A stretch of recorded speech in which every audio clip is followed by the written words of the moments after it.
This is a 2025 Subaru Forester Touring, and it's time for a fuel economy test.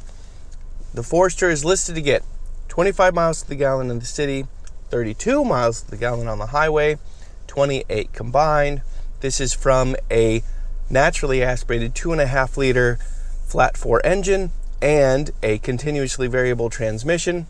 There's no hybrid anything, there's no turbo anything. It is relatively simple in this modern era. So we're gonna see if we can actually get 32 miles to the gallon on the interstate. I'm gonna go two different speeds, 65 miles an hour indicated and 75 miles an hour indicated. And I am gonna use the Trip Computer's fuel economy measurement to see what we get. That will make it easy and precise to see not just what the number is, but what the difference is between the two speeds and how sensitive this car seems to be to that. The loop I have is a little bit more than 40 miles. It is going westbound and then going eastbound. And I do a loop because if there's any elevation change downward or upward, I go the opposite direction on the way back. And if there's any prevailing winds or anything like that, those also cancel each other out to a certain degree as well. So that's the plan. First, let me show you where we're starting at. So right now you can see we're at 24 miles per gallon, 210 miles, and that we've gone 43.7 miles. The trip reset is super easy to get to right here. I actually confused it for the start stop button a couple times, which is right down there. But anyway, press that, hold it down, and now we are at 0 for fuel economy and for trip. So let's go.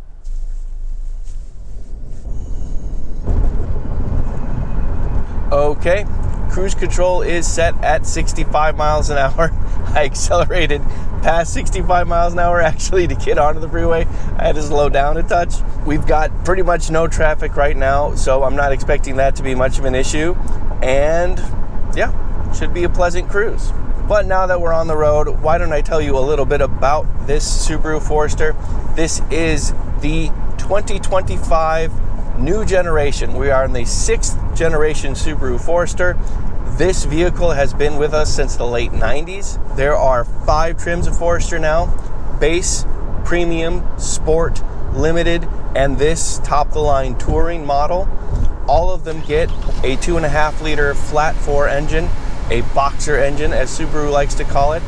It makes 180 horsepower and 178 pound-feet of torque. That does go through what they call a Linitronic continuously variable transmission, CVT, and it is a Subaru. Of course, that power does go to all 4 wheels. Because the Subaru is just like any other modern car, we do have a bunch of driving aids. Subaru calls it EyeSight. I'll go ahead and put a list up on the screen right now. You can see what we got. It does include adaptive cruise control. It does include some lane keeping assist, but I don't have it on. Now I do, and we'll be trying that out as well. Subaru worked to make the 6th generation Forester quieter than it was before. We do have more sound deadening material in this car than the outgoing model, and at 65 miles an hour at least, it is relatively quiet. Also, the seats are quite comfortable and supportive, so I appreciate that. And we do still have analog gauges with a small screen in the center, which I briefly showed you. I actually appreciate that. I guess I'm old school in that way. But we also have an 11.6 inch portrait mounted center display, which is bright and easy to read and easy to use. And that does include dual zone climate control. And because this is a touring, we've got heated seats, ventilated seats, and a heated steering wheel. That's always nice, especially if you live in the snow belt like I do. We do also have a panoramic moonroof right here. And yeah, it's generally a comfortable car. And considering that, I'd say it's reasonably priced. The base trim of the Forester starts just above $31,000, and this top of the line is just a bit over $40,000. I'll go ahead and put the prices up on the screen right now so you can check those out. Okay, we've been going about 5 miles now, and we are currently getting a little bit better than 31 miles to the gallon. Let me show you. 31.2 miles to the gallon at the moment, and you can see that we've gone 5.8 miles. And by the way, that little green steering wheel that says active, that's my lane keeping assist. I turn that on and off with this button right here. So press it again, off, on.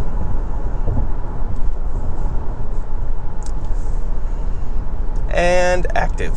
All right, I'll check back in a little while.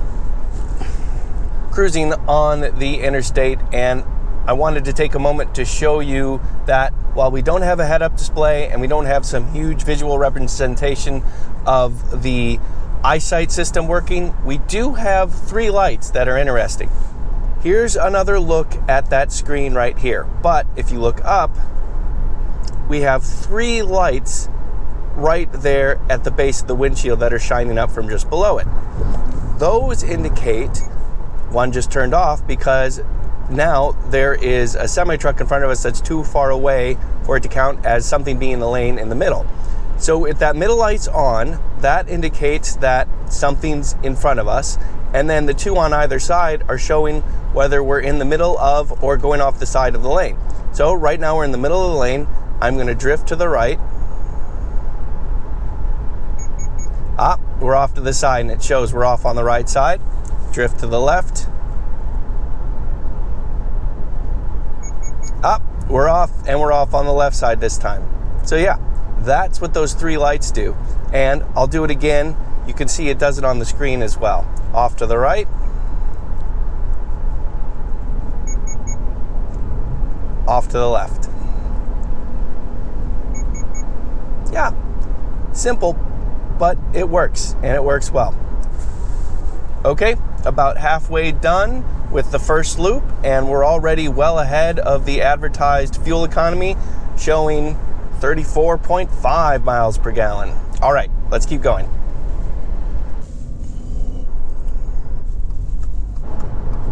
Now that we're on our way back, there is one thing I wanted to show you. So with the accelerating onto the freeway, we lost a little bit. We're now at 33.7 miles per gallon. But if I toggle this switch right here, down 1, that shows instantaneous fuel economy. So you'll see it bouncing around. We're going up the slightest hill right now, so you can see it dropping. And if you're curious to know what your instantaneous fuel economy is, Subaru offers that 1 toggle away from trip fuel economy. Okay, so now we're got to the top of this little hill. Now we're going down it, and you can see fuel economy pop way up. Wrapping up this first loop, we're nearly done. I just wanted to briefly say that we started this test. It was in the low 50s, calm conditions, light clouds, that kind of thing. So good calm weather. Currently showing 54 degrees. When we started, it was showing 53 degrees. Also, I wanted to let you know that I have already reviewed this car. So if you want a more holistic understanding of what this car is like to drive, I will go ahead and put a link to that up on the screen right now, and it will be in the description. And briefly, I'll show you where we're at. 34.7 miles to the gallon. Not bad.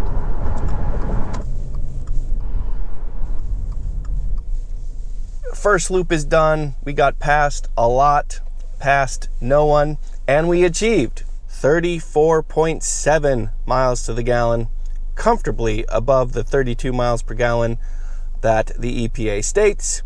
So yeah, good start. I'm now going to change to trip B, reset that, and we'll do the second loop at 75 miles an hour.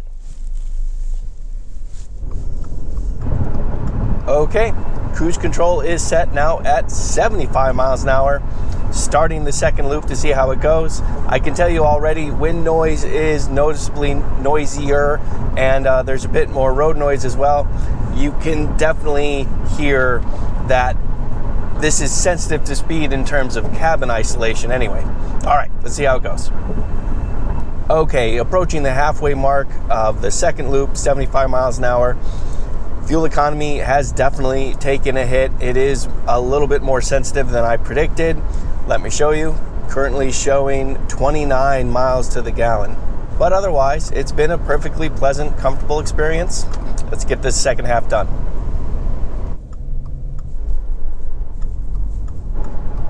Okay, cruise is set, heading back.